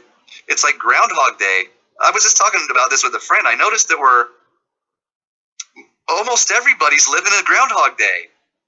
And it doesn't have to be bad, but we just live so repetitious. It's just the same thing over and over and over and over. And even with me in the self-development, I wake up every day and I'm happy. And I'm happy. And then there's days, of course, where maybe there's something goes on where I'm not happy. But I'm so set on having a happy life that when bad things happen, I go, well, I'm glad that bad thing happened, because I got to find the positives in this, because this is just a lesson. It's not a bad experience. It's just a lesson. And it's like, but the beautiful part about that is now my habitual rituals that allow me to live a life of prosperous and wealth is one that makes me happy. I used to wake up every day going, fuck, what is this all about? I just want to die. And one day that led me up to the mountains with a shotgun in my mouth because I was going to blow my brains out, you know? Or other times before that, I drank tons of alcohol and popped a lot of pills and was in a bathtub pissing and pooping and puking out of every hole in convulsions, like my body just trying to hold on for dear life, you know? Right. And God and my spirit saying, it's not your time to go. It's not your time to go. Because I've been trying to take myself out for so long. And then one day I said, in the whole development of W.A.D.E Factors, I had to ask myself, why? Why are you not letting me die? Why won't you let me do this? Because there was a bigger purpose for me. There's a bigger picture for me. And if I was to die now, the things that I was born for, the world wouldn't be able to receive. Right. And now that I'm here now, the world has the opportunity to receive them. And I'm trying to do what I can to present that to the world through this book and through awesome people like you, Johnny, that are giving me the opportunity to do an interview on anything, anyway. And even if I just make an impact and I've been helpful to your life, that's what it's about. And that's what I survived all of that so I could be that for you one day. Thank you so much. And there's okay, no problem. But thank you so much, Wade, for for being the type of person who you are today, and I'm thankful for you being here, because it means a lot to me, because I get to experience how you feel, and that I could never imagine that what you went through, and I'm sorry, that you had to went through all that, but it's good that you're here now and you're making an impact not only through my life but through many people's life, either on YouTube, Twitter, on any platform. So yeah, thank you, Johnny, so much for just being a part of it and for allowing me to offer what I can, and for you to bringing this stuff to my life too, because you do energize me when I like you, man. It's just like there's something about you that gives me a lot of energy, and I like sharing with people about you. Like I tell a lot of people about you, and they should go check out your YouTube videos. I don't know if they do or if they don't, but I do tell people that, and thank you. So just thank you, my friend, for the experience and for today's interview. And I look forward to some more future talks with you in different forums and different ways of doing it. And we'll just keep working together. And I believe in you, man, to achieve everything that you're set out to do with yourself. And I'm always here for you if you ever need anything or need to talk, and that's how I want to end this right now. So I know you got things to do, and I got things to do too, my friend. Thank you so much for today, my friend Wade. You can go get his book, W.A.D.E Factor, on Amazon.com. And then if you ever, where can we reach you, my friend Wade? On Facebook? You guys can reach me also at charityheroes@outlook.com. Right. And you can also reach me at W.A.D.E Bloodgood. Right. At outlook.com. We can reach you at on like Facebook fan page, right? I got Facebook fan page, the W.A.D.E Bloodgood Journey. I'm on Instagram as well, the W.A.D.E Bloodgood Journey. I'm on Twitter, the W.A.D.E Bloodgood Journey, although I don't utilize Twitter much, if at all. Right. But I should. And I also have YouTube videos up with the W.A.D.E Bloodgood Journey, or just W.A.D.E Bloodgood in there.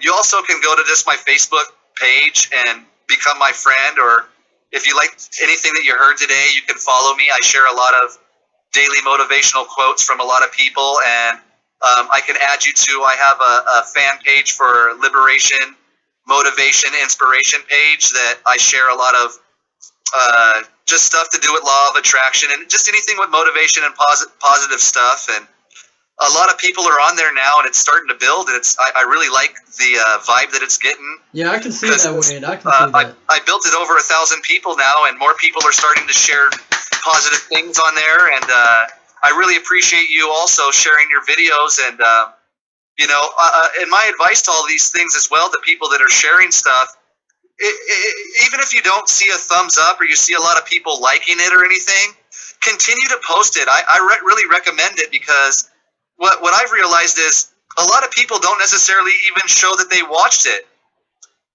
People just they see it and they watch it and they never like it or do anything, but they may still get value from it. So never stop putting out what you're doing out there. Just put it out there. The ones that are supposed to receive it will, and just keep doing what you're doing. That's what's the most important. Keep doing what you're doing. Who's supposed to receive it will receive it. And so and so I hope you guys are receiving it well, because I want to build my followers and I want to build my friends up, and I want because that allows me to connect with more people, to make a bigger impact. And I believe that there's people that that may need to know me. Maybe it's not even about you. Maybe I've ran into a lot of people that said, I know somebody that needs to talk to you. I know somebody that needs your book, and I'm buying your book to give it to them. And I let them all know that anybody that buys my book, you can call me anytime. Anybody that buys my book, I'm open at any time to walk you through the steps of mind exercise. Basically, if you buy my book, you've got me as a free coach. You buy my book and you need help to walk through the steps of what that book is telling you, you give me a call, you inbox me through emails, and I'll help you get to where you need to go, free of charge. It's not even a business, but you do have to go buy the book, And that's about that. It's okay. Thank you. But I'm gonna let you wrap this up, and then I'll hang up, and then you can continue to end your interview the way that you do things, and we'll see each other again soon, my friend. We'll see you again. Till next time. Sorry, is that how you want me to do it? No. It's okay. We'll talk to Wade till next video. Subscribe to my channel, like my video. Until next time.